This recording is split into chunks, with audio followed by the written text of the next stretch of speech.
Maayong buntag mga ka og happy fiesta ka natong tanan. Okay, mao kini karon ang atong status do dinhi sa atong sulod sa atong simbahan. Mao ni ang atong decoration para unya sa atong celebration sa kapistahan sa ika 155th fiesta sa Nuestra Señora del Pilar Mission Station mga ka. Busa unya ako kamong gidapit no sa pag-apil sa atong pagahimuon nga santos nga misa mga ka. Og kini mao na ning inyong makita karon ang maong decoration dinhi sa atong altar.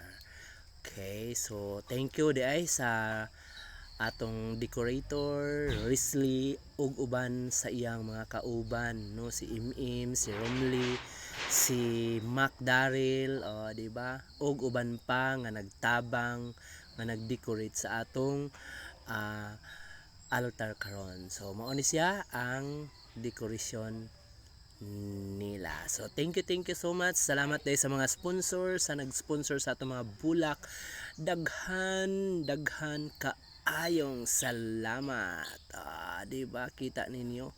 Daghan kaayo ang nabutang nga mga bulak. So malipay kaayo ang Nuestra Señora del Pilar karong adlaw. So once again, happy fiesta kanatong tanan. Mabuhay or viva Nuestra Señora del Pilar. Para sa akong mga kaparokyano, daghan kaayong salamat.